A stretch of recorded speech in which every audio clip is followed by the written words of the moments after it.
forget that membership ID. It's time to open up the card pool for Season 2. I'm your host, Stu Galetta. And I'm Kyle Robertson, and as Stu just mentioned, we're moving on to Season 2 of the card pool, and we're going to take things in a slightly different direction this time. As you may have guessed, we're doing another 10 Hidden Gems segment this week, and we're actually going to be looking at the set Lorwyn. But we're first going to look at my hidden gems for this week, and next week we're going to do another individual video where we look at Stu's top 10 hidden gems, kind of splitting it up more evenly between ourselves. But don't worry, I'll still be here to give my own critiques, and honestly, I can't wait to see what you have for us, Kyle, so take it away. Well, thank you, Stu, and starting off my top 10 hidden gems of Lorwyn, I have actually a cycle of 5 lands that I felt I really needed to talk about, because I think they're overlooked. Now, you may disagree, but we'll get to that. They are the Vivid lands, and there are 5 of them, 1 in each color.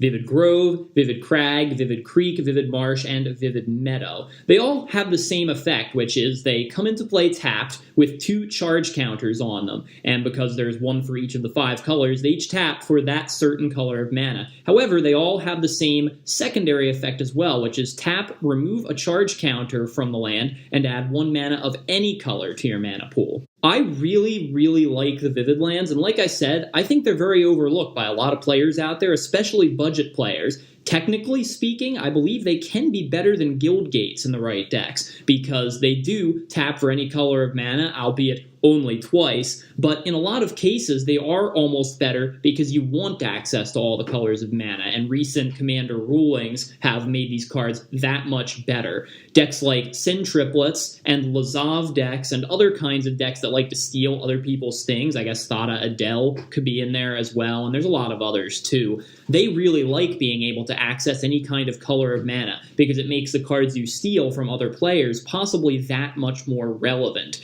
Also, they can provide very useful color fixing, obviously, throughout the early, mid, and late game stages when needed. However, I should also note the card that works best with these is Atraxa. Atraxa loves the Vivid lands. Proliferating these things, come on. It's just so good. You are right in that case, and honestly, for those who don't know it, Kyle and I have always had a kind of a quarrel about these lands. Oh, it's a long-standing beef. Yeah, I hate these lands, and Kyle uses them in every deck he has the chance that aren't monocolored. I will, however, agree that they do service a point in which that they are better than a Guild Gate, and the more colors you throw into a deck, the more serviceable they become. In a 5-color deck, it's almost like having a additional command tower for 2 turns, even if it will slow you down. However, I'd rather have something slightly more longer lasting. Now, you are right with Atraxa. These can get a better form of longevity with it, but something like a Rupture Spire or a Transguild Promenade, in which, yes, it comes into play tapped, and it might even cost you an additional mana, but you never have to worry about having the right color again. That is a slower command tower without having to worry about counters. But yet, I digress. They do have a home, and Sin Triplets is a phenomenal example of that, Kyle. Just for the fact of stealing creatures, you need to have the right mana to cast those cards for Sin Triplets, so having access to any color mana does help. And basically, I like them because it's just like throwing a couple more Guild Gates in your deck, and dual lands are never really a bad thing. These especially get better in decks that have 3 or more colors because, you know, you could just use them for any kind of color of mana you want at any time. They may only be able to be used twice, but I find that by the time you run out of charge counters on these things, you're probably at a point where you don't really need them that much anyway,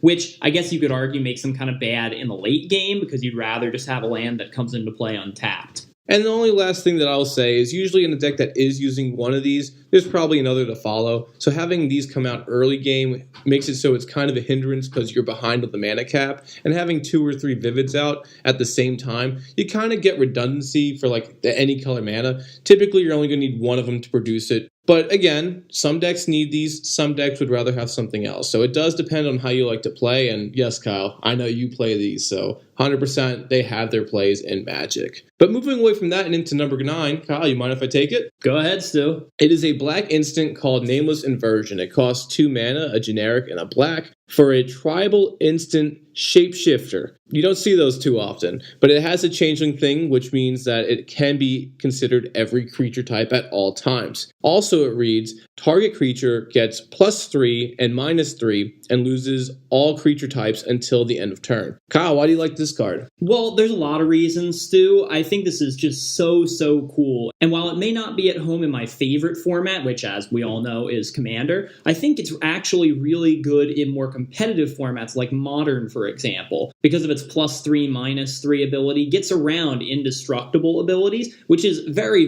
nice because there are plenty of indestructible creatures out there running around. It also cancels out creature types, which you might not really think is relevant, but against tribal strategies can actually be pretty good at times because Modern is actually rife with tribal decks at this point in time. Also, the part that I really like about this card is that it's a tribal removal spell. You might question why that's at all useful, but they're tutorable. That's why. Any old Doomblade or Terror or something like that, you can tutor it, there are ways, but are you really going to do that with something like a demonic tutor or a mystical tutor, something like that? No, you're probably going to get something higher impact. Whereas this, there are plenty of effects out there on creatures, no less, that can tutor cards of a certain creature type from your deck to your hand. They target these tribal spells as well, and this is especially good because it's a changeling shapeshifter one. It works for all types. That's pretty awesome. Well, almost all types. Again, they have to be in black, and there's not too many black elves, although they do exist. It's a little bit more niche for that reason. But it is a good card, and like you said, for those kind of formats, Lightning Bolt's usually the iconic thing for like having 3 damage dealt to it. Now, in this case, for an additional source of mana, you have a more unique Lightning Bolt for the fact that it's still doing the 3 damage, but it can also be much more, like you said, tutorable. You can play like a Goblin Recruiter, for example, and get this to your hand or to the top of the deck or anything else like that. So it does work. And even in Commander, this does shine. Horde of Notions is a commander that has an affinity with elementals. So if this card is in the graveyard, you can go ahead and pay 5 mana and just constantly keep bringing it out, because once you do it, it just goes back to the grave, and while it's in the grave, you can cast it. So at instant speed, you have a constant 3 damage on creatures. Very powerful stuff. Again, not home in every deck, but it is a good card. Yeah, I used to play this in Assassin Tribal, and within the context of the Lorwyn block, it was just a fun little deck of mine. Works very well with a card like Scarblade Elite, where you exile an assassin from a graveyard to destroy target creature. And like this, you can kill one creature, use a Scarblade Elite, and kill another creature by exiling this from the graveyard. Not really all that widespread use, but still, it was pretty fun. And also, this card works very well with old school tribal cards like Door of Destinies, where you only have to cast a spell of a certain type, doesn't matter whether it's a creature or not, to get the bonus. On newer cards, however, like Vanquisher's Banner and whatnot, they have replaced these kinds of rulings. Damn you, Wizards, why are you ruining my fun? Anyway, that aside, that's about all I have to say there. And Herald's Horn, that's also another case in which people aren't happy about that. But moving right along to your number 8, Kyle. Yes, and it's going right back to another land, actually. This, I think you'll agree with me, Stu, is significantly better than the Vivid Lands. It's Mosswort Bridge, and it's part of another cycle in Lorwyn that I'll get to in just a minute. First of all, it is a green land that taps to produce green mana, and it has a certain ability called Hideaway. Now, there's a cycle, once again, of 5 colors worth of Hideaway lands in Lorwyn. I chose not to mention every single one, though, because the majority of them, I think, are pretty useless. Mosswort Bridge, however, is not.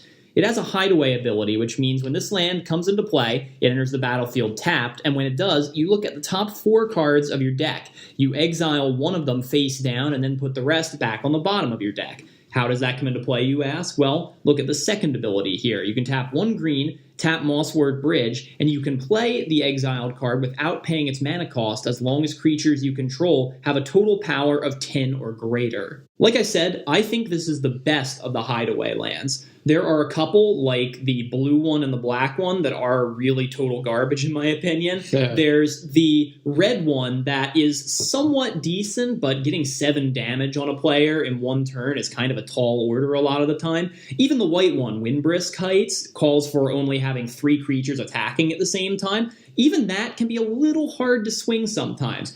Mosswort Bridge, though, I mean, come on. You have to have a total power of 10 or greater among your creatures. Oh, what color are you playing this in? Let me think. Green. What does green like to do? Play big creatures and play lots of creatures. If you can't turn this thing on within a turn or two of playing it, you're not doing it right. Like I said, I think this is really, really good in the colors that it's meant to be, which makes it just a shoo-in for every green deck that I play. I agree with you. This one is serviceable and probably is the best, but bite your tongue about the white one. That one is pretty easy to turn on as well. Again, white tokens has an ability to go ahead and make a whole bunch of little guys swing in. Bam, you got a combo trick on them. Could be an Anthem, could throw in an Elvish Norn. Combo tricks do work. And also, as you were saying, for the black and red ones, they could work for also, I'm thinking Grenzo. Go ahead, play with the top of the deck, throw them on the bottom. But yes, these are great cards, and actually for green, having this kind of access and very easily having this kind of access makes it a little bit more sneaky where it telegraphs most of his punches. So it's kind of got the advantage in Elvish Piper would. Pay one, bring something in for free, essentially. It's very nice. And yeah, this is a land, I've seen it all over the place. I love it. I play it when I get the chance, and good pick. Well, you're right about that. Elvish Piper is a great card, and having that kind of ability on a land is just dumb. Like I said, the reason I like this one the best is because I think it synergizes best with its colors, and also, what does green love to do as well? Ramp into big things really fast. This land just helps you do that. Why would you not play it? Well, enough about that one, and going on to, we've talked about a lot of the tribal cards in Lorwyn, and this is one of the first ones on my list that's actually a creature. So, Stu, you want to read this one to the good folks at home? Oh, yes, I will. All right, good folks. Right now, for our number 7, we have Meroregery. It is a 3-drop double generic and a blue Merfolk Soldier, and it has a 2/2 body. And it reads, other Merfolk creatures you control get +1/+1. And whenever you play a Merfolk spell, you may tap an or untap target permanent. So Kyle, what's so fab about this? Well, what is not to love here, Stu? Now, as you listening may have picked up on, elves are kind of Stu's tribe from the Lorwyn era, which is actually when he first started kind of playing Magic, when I got him into it. I've been playing for a little bit before that, but I love Lorwyn, especially because I love those tribal aspects. Merfolk are my tribe, if you hadn't figured it out already, mostly because they're in blue, but that's neither here nor there. What is here, though, is the fact that you got your generic Lord body here. You got a 2/2 for 3 mana, not bad. Gives all the certain creature type +1/+1.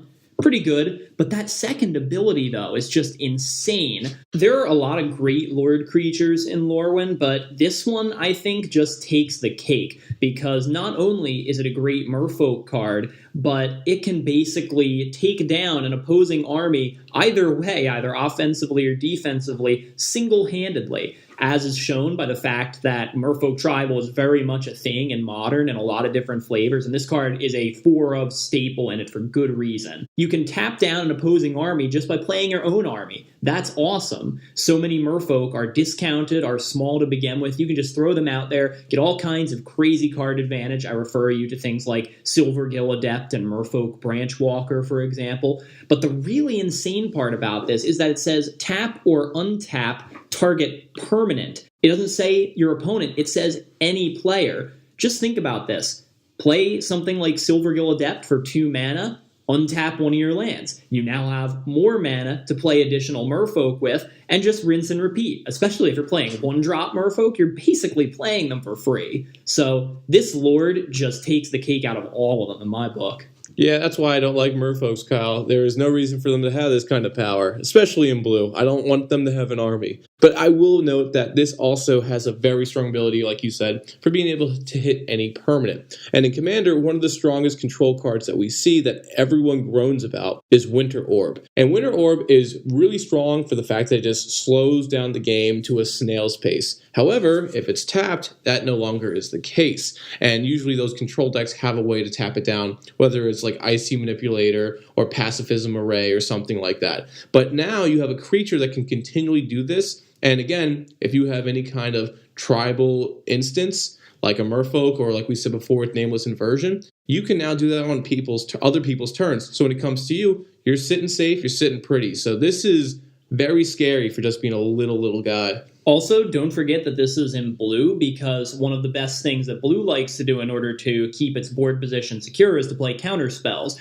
Normally, when you're swarming with creatures aggressively, like merfolk like to do, you end up tapping out a lot of mana. This guy untaps your lands for you yet again, so you can save your mana for something important, like a counter spell on that board wipe that's going to destroy your army. Just another reason why this card is just really absurdly good. And this is why you see Garruk Wildspeaker being really serviceable for the whole fact that it can untap lands. Inherently, it lowers its own cost as long as you have enough mana to initially cast it. So having that ability and having it early, it puts you ahead. It's almost like having a greater soul ring as a creature almost. Weird analogy, I know, but very strong card. Now, enough of blue. Kyle, we have to talk about a different color. And it looks like your next one has a different color. Yeah, we'll get used to this color too, because like half of my top 10 is in this color, but it is a white card, a creature at that, and it's called Gale Powder Mage. This is a Kithkin wizard creature that costs 4 mana, 3 and 1 white, and it's a 3/3 with flying. Whenever Gale Powder Mage attacks, exile another target creature. Return that card to play under its owner's control at the end of the turn.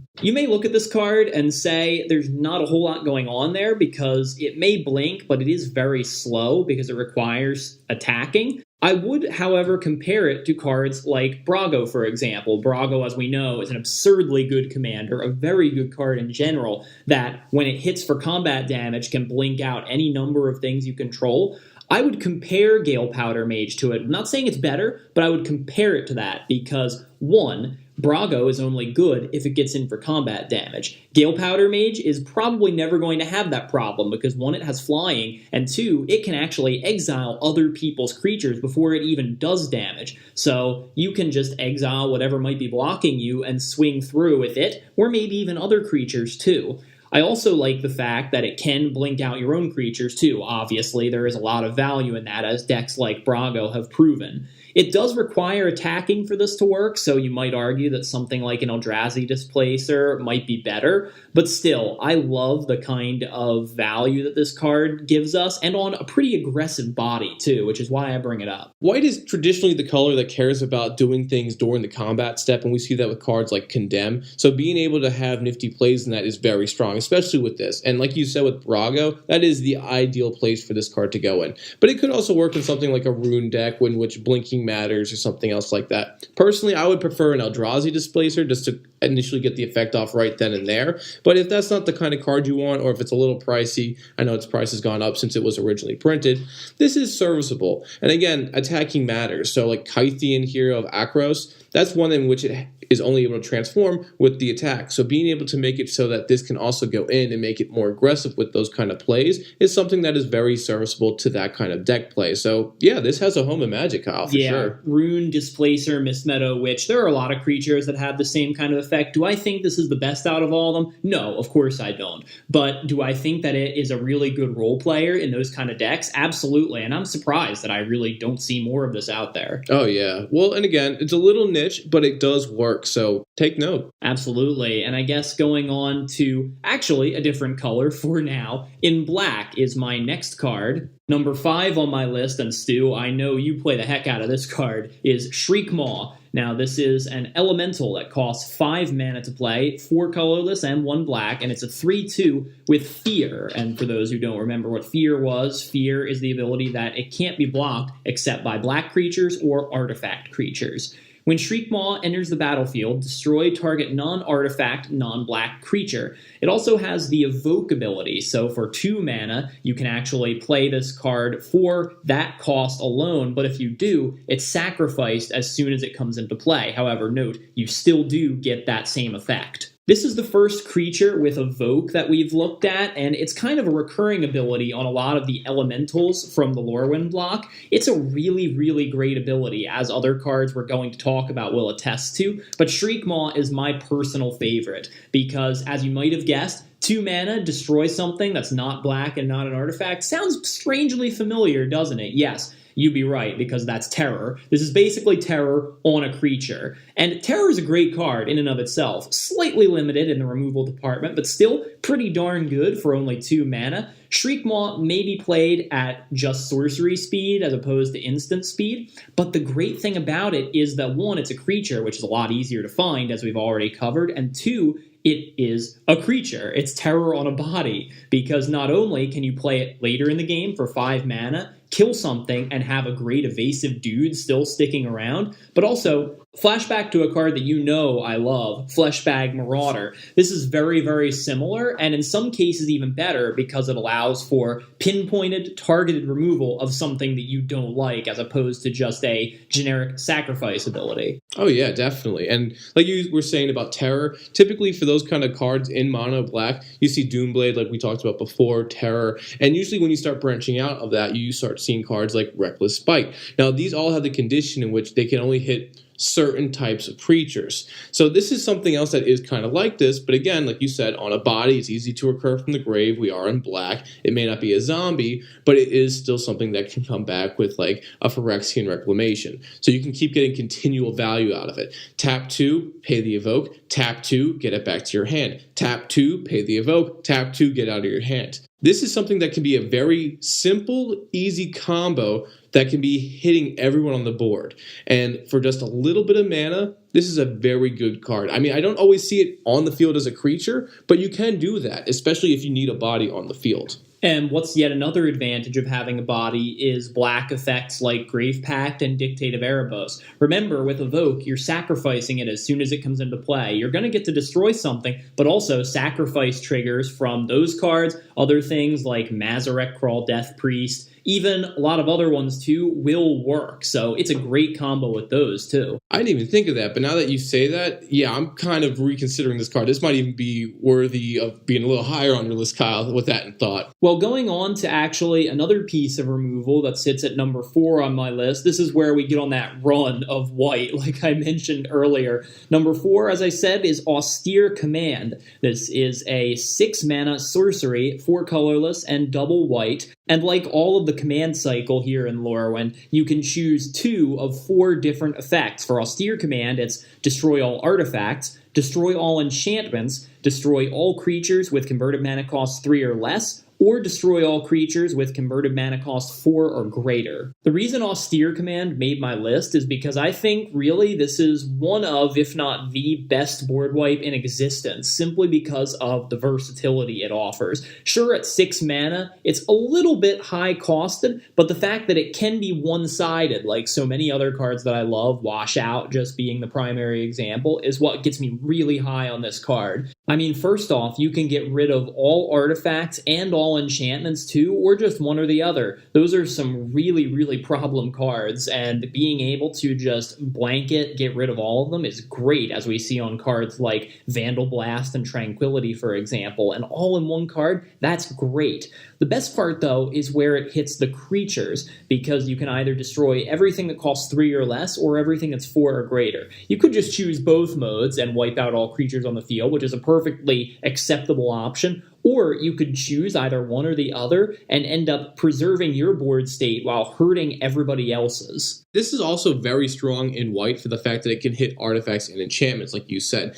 White has a lot of board wipes, mainly just for creatures, and it has some spot removal for artifacts and enchantments. Disenchant being the primary example that's existed through white for the longest amount of time. That's probably the best one that you have in the game for it. But just having that ability on this as an option, one of 2 options, I might add, that you can totally take, is great. And the only other time you really see this as like a white, and it's white and black, is Merciless Eviction, and that's Exile. That one's a lot scarier because it's just blank, kill all artifacts, kill all enchantments, kill all creatures, or kill all planeswalkers, and that's exiling. So if you have some valuable pieces on the board, you'd rather them go to the grave if you have your opinion on it. So this is something that is, for 6 mana, much more serviceable, and like you said, a lot more malleable to what you want it to be. This is especially good in decks like White likes to use, like token decks, even Green-White, like I know your Rise the Redeemed deck runs this card, Stu, where you can get rid of everyone else's big strong creatures that are threatening you, but have your army of tokens survive. That's just really, really great. And compare this to a card, similar cost, cost, like Akroma's Vengeance, which for 6 mana just blanket destroys all artifacts, creatures, and enchantments. But sometimes there are just artifacts and enchantments, and maybe even creatures too, that you don't want to get rid of. And so having the option is just super good. Retribution of the Meek is a very good board wipe. Now again, sometimes it isn't just for the fact that it will miss certain creatures that are problems. In this case, you get all of that and can potentially get even more. And that's pretty much what you're saying here, Kyle. Modal cards are strong. They're always strong. All the command cards in Lorwyn are strong, but we'll get to those later. Yeah, and speaking of cards that I know you like, Stu, and token decks, which again, I know you like, you want to introduce my next card for everyone? Oh, I'm honored, Kyle. Yeah, this is a card that truly needs no introduction, but heck, I'll give it one anyways. At number 3, we have Mirror Entity. This is a 3-drop shapeshifter creature that costs 2 generic and a white with a 1/1 body. And it is a changeling, like we said before, meaning that it is every type of creature. Secondly, it also has the effect of X. Creatures you control become XX and gain all creature types until the end of turn. Well, for example, Stu, just using the strategy that I know you like to do, token decks, imagine how powerful a tool this is. Because it's any creature type, it's easily searchable, as we've discussed before, and can go in virtually any kind of deck that focuses heavily on one tribe. It also provides you with a very viable win condition. Mirror Entity may be really fragile because he's a tiny little 1/1, but at any time, he can become giant just depending on how much mana you're willing to pump into it. And for that same cost, so can all of your creatures. This gives token decks a very, very good win condition with even better synergy. And it's great at almost any point in the game because it can power up the weenie tribes that generally stick to white and similar colors for a very small investment, because you may pay a lot of mana, but it's going to all your creatures, so you're getting even more bang for your buck there. And don't be misled with the 3-drop mana, because literally this is not a card that comes out on turn 3. You play this in mid to late game to close out the game. And again, you always have extra mana once you play him, if you want to play him well. And like you said, Kyle, this is the closer, this is a powerhouse. The only time I would use this as something else as bait is because people realize how powerful this card is, and once it hits, they typically need an answer, especially if it's about to be combat step, because he does not have to attack and does not need to tap to use this effect. So being able to just service all creatures, yeah, this is a powerhouse of a card, and it probably could have been a mythic when they first came out with it. Oh yeah, definitely. And it is also able to give all creature types to all of your creatures, which may not be quite as relevant, but it's sort of the opposite of Nameless Inversion, which takes away all creature types. And hey, depending on the deck, it could be pretty good. If you're running a token deck that focuses heavily on elves, but has a few other random token generators too, making those tokens giant and making them elves at some point could give you some tribal options that you didn't have before. So there's that too. Well, there's also added protection or even stealing of effects. Once you look at slivers, you see that all slivers in play get the effects of that one sliver. So if they have a sliver army, you now have a quote-unquote sliver army with all the added effects that all the slivers have. So it is really something good. And there's also removal spells like we see, like can't kill a zombie, can't kill a goblin, has to be something that's not a dragon, or this kills everything but dragons like we see in Fate Reforged with Crux of Fate. So this is something, again, that can be so serviceable just for niche decks and it keeps you safe. It really can be an advantage in almost any scenario as long as you're running white. Well, I hate to break up the party, so I guess we're going to move right on to my number 2, which is yet another white card. We're sensing a trend here, I know, but hey, what can I say? Most of the good cards in Lorwyn were white. Anyway, moving on, we're going to be talking about an instant in this case, and it's called Crib Swap. Now, this is a 3-mana instant, 2 colorless, and 1 white. Again, it's a tribal instant of the Shapeshifter type, which also has the Changeling ability, which means this card, once again, is all creature types at all times. And its ability is a very simple one. You remove target creature from the game, its controller puts a 1/1 colorless Shapeshifter creature token with Changeling into play. This is a very, very interesting card in that it's a tribal removal spell once again at instant speed speed that actually is probably better than Nameless Inversion, especially in Commander.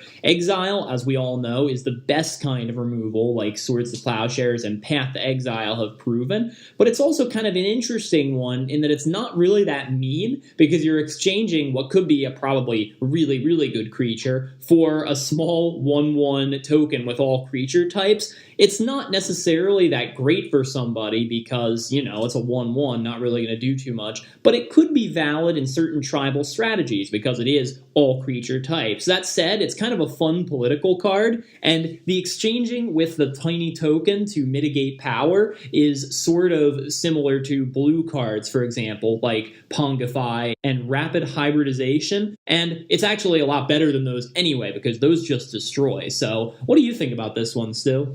Those are all good comparisons, Kyle. My personal flair on it would be it's kind of like Beast Within meets Path to Exile. The same kind of mana cost. You're still exiling something, but inherently they're getting a token over an actual land or a life if you're going for Swords to Plowshares. So it is really a good card for that. Again, the only thing I'm going to mention before with having a changeling token is that if there's certain things out that have a synergy with like a type of tribe that's on the field, and it can get the boost. So like a Coat of Arms, they now don't have a 1/1 token out there. They have an XX, where it's as many creatures as there are on the field. So you removed a threat to permanently to exile for a much bigger threat. So you got to be careful with how this thing scales, but it is something that works. And plus, the kind of recursion that you can get on this is actually really crazy because, Stu, you play this in your Horde of Notions deck a lot, and God, I hate the fact that you can pull this out of the graveyard at any time and exile a creature. It's awful to have to play against. Yeah, I can't say I don't enjoy that. I totally do.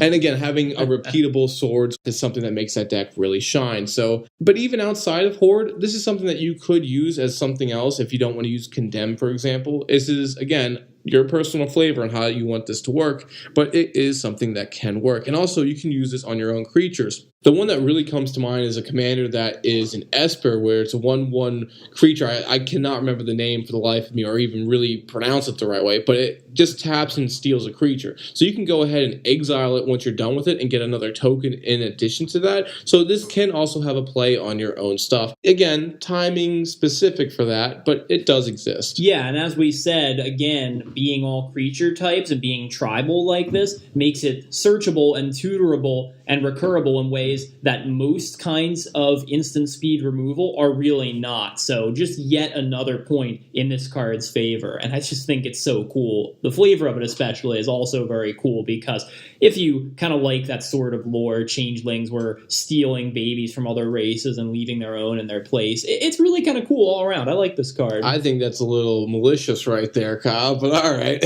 Well, it could be. I mean, it's a little funny, it's a little malicious, but that was, old school fairy tales for you. That's fair. I'll give you that. But enough of number 2. What is the crown jewel for the Kyle Robertson Hidden Gems crown? All right. Well, actually, in kind of that spirit, Stu, this is an artifact we're talking about, although it's not a crown. It's more like a party drink? Yeah, I guess so. Okay. Anyway, my number 1 card for my Hidden Gems of Lorwyn is 1000-Year Elixir. This is, as I said, an artifact that costs 3 mana to play. You can play the activated abilities of creatures you control as though those creatures had haste. Also, you can tap 1 mana and tap the elixir to untap target creature.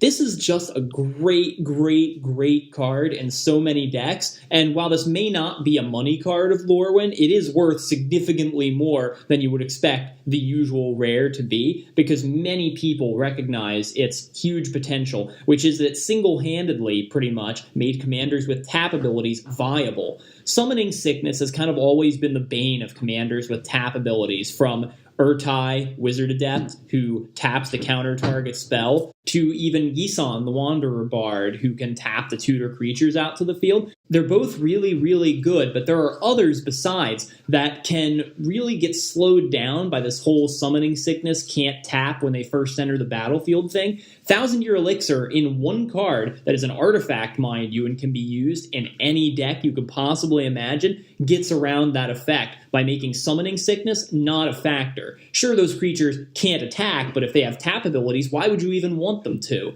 This allows you to use their abilities as though they had haste without actually giving them haste, which is a keyword ability that can actually be hosed at times, so this might even be better than that.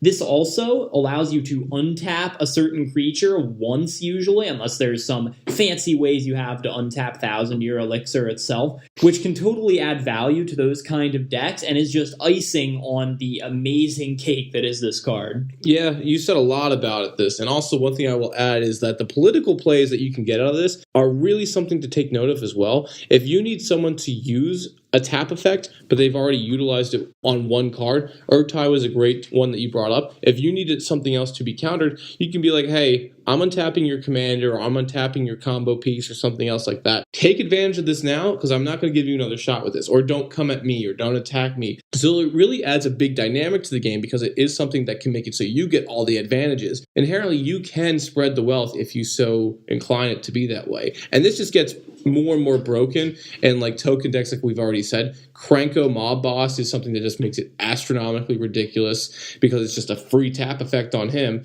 whereas something like Rise the Redeemed, you have to pay mana each time. So you may untap the creature, but if you don't have the 6 mana to do it again, you're not really getting the effect. So this is a very serviceable card. And even new cards like Vona, Butcher of Magan from the new Ixalan sets is amazing with this card too, because not only do you get a nice creature in play, but you can use its tap ability the minute it enters the battlefield, and those abilities are really, really powerful. So if my counting's correct, Kyle, that's number 10. Is that the end of this pool time? Yeah, it sure is, but if you like the cards that we've displayed in our card pool for today, tell us which ones you liked and where you see a home for it in your Magic the Gathering decks. You can let us know either in the comments down below, or you can reach out to us on Reddit at MTG The Card Pool. You can also hit us up on Twitter at MTG The Card Pool, or post it on our Facebook page as shown below. And next time, check out our second Hidden Gems segment where we're going to take a look at Stu's top 10 from Lorwyn. Is that right? That is right. So if you like to play how I do, I'll show you the hidden gems that I really think shine in this set. But until then, I'm Stu Galetta. And I'm Kyle Robertson, and we'll see you next time at the Card Pool.